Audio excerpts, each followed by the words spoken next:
Nouvel épisode de notre rendez-vous dans les grandes villes européennes. Ce midi, nous avons découvert les coutumes des habitants d'Amsterdam lors des week-ends. On retrouve en direct sur place François Bedonnet. Bonsoir François, ce soir visite guidée avec vous, aux côtés des Français. Ils sont nombreux qui partent à la découverte de la Venise du Nord. Oui, absolument, ils sont très nombreux. Il y a plus de 600 000 Français qui viennent chaque année à Amsterdam. Je peux vous dire qu'au bord des canaux, on entend d'ailleurs beaucoup notre langue. Alors il y a deux raisons. D'abord parce que c'est une ville qui est très belle. Il y a plus de ponts ici à Amsterdam qu'il y en a par exemple à Venise.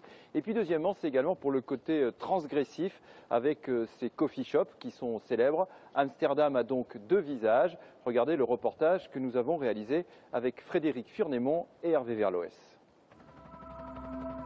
Depuis 3 siècles, les canaux d'Amsterdam ont fait la fortune de la ville. Aujourd'hui, ces 100 km de voies navigables attirent les touristes du monde entier. Ils logent d'ailleurs bien souvent dans des péniches, comme ces Français, venus en famille pour le week-end.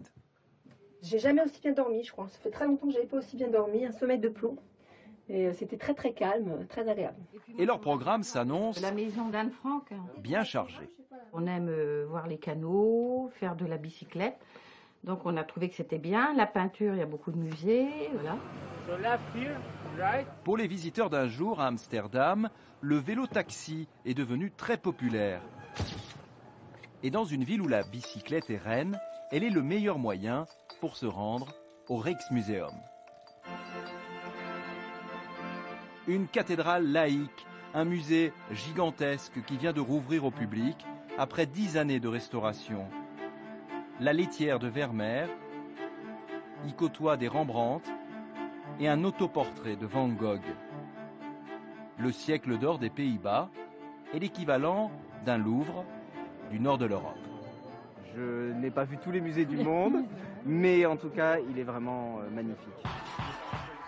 Et dans le patrimoine culturel néerlandais, il y a aussi ceci. L'alcool de genièvre, une boisson traditionnelle, revisitée en cocktail tendance et que nos compatriotes adorent découvrir.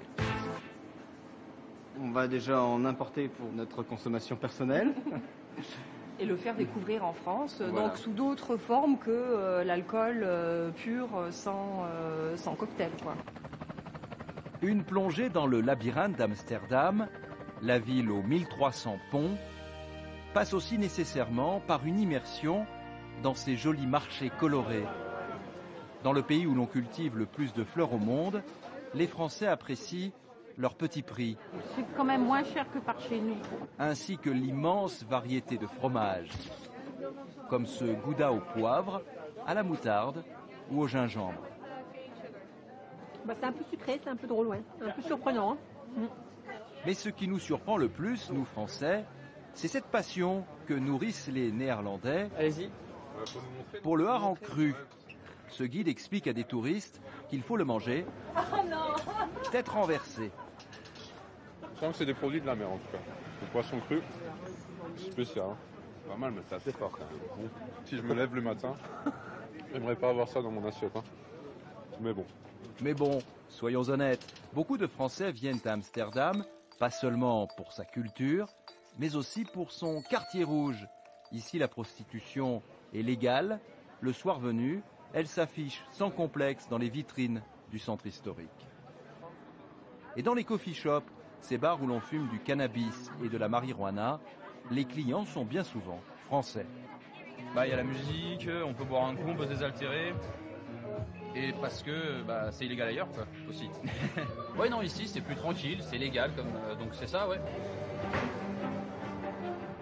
C'est donc sur une capitale aux deux visages que la nuit tombe, lorsqu'Amsterdam et ses canaux s'illuminent dans un festival de lumière.